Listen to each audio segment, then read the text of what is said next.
Leo tunahitimisha kilele chetu cha wiki ya huduma kwa mteja yenye kauli mbiu dhamira inayowezekana.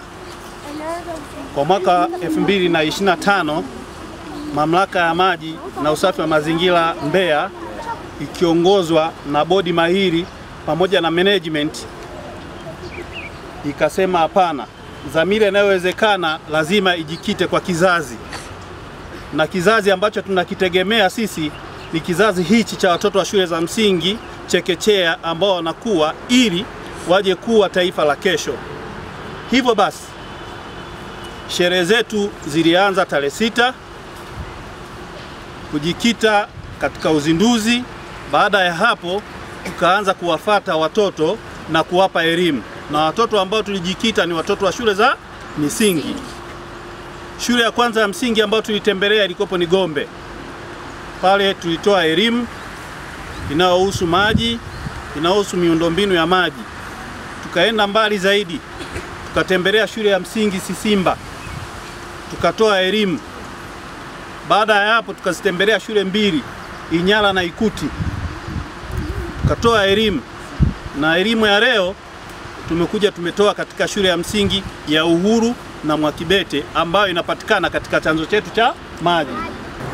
Elimu hii kwanza tuwashukuru sana kwa kuja katika shule zetu zote mbili kutoa elimu. Elimu hii ni muhimu sana kwa watoto wetu, kwa kizazi hiki ambacho kinaendelea, kwa sababu hiki kizazi ni kizazi kinachotakiwa kupata elimu ili kiweze kupeleka kwa wazazi, kiweze kupeleka kwa jamii.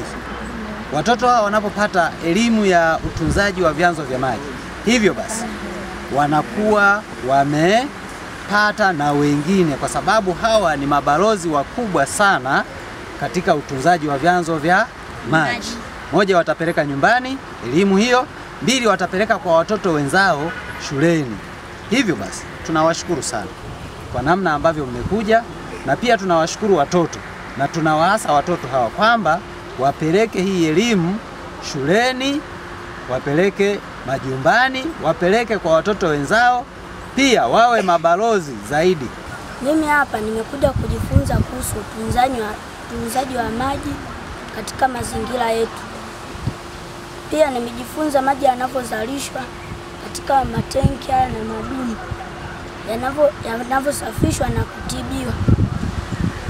Nimejifunza kuhusu, nikiona watu wanamwaga maji barabarani ovyo ovyo, nitoe taarifa kwa mzazi au kwa mwalimu wa darasa langu. Pia nimejifunza utunzaji wa maji, kwa sababu maji ni kila kitu kwenye mazingira yetu. Maji yana faida nyingi sana, mojawapo ni kupikia, kufulia na kunywa. Katika elimu hii ambayo tumekuja kujifunza hapa kuhusu utunzaji wa vyanzo vya maji, tumejifunza vitu vingi sana. Kwanza kabisa tumejifunza maji yanavyozalishwa na jinsi gani tuvitunze vyanzo vyetu. Maana yake bila hivi vyanzo vya maji hakuna kitu chochote kinachowezekana. Hata mashuleni pia hakuna kitakachowezekana. Madarasa yatakuwa machafu, uniform za shule zitakuwa ni chafu, na tutapata magonjwa ya maambukizi, kwa mfano kifua, madarasa yasipodekiwa. Maana yake bila maji hatuwezi kudeki madarasa wala vyoo, tutapata magonjwa kama kipindupindu.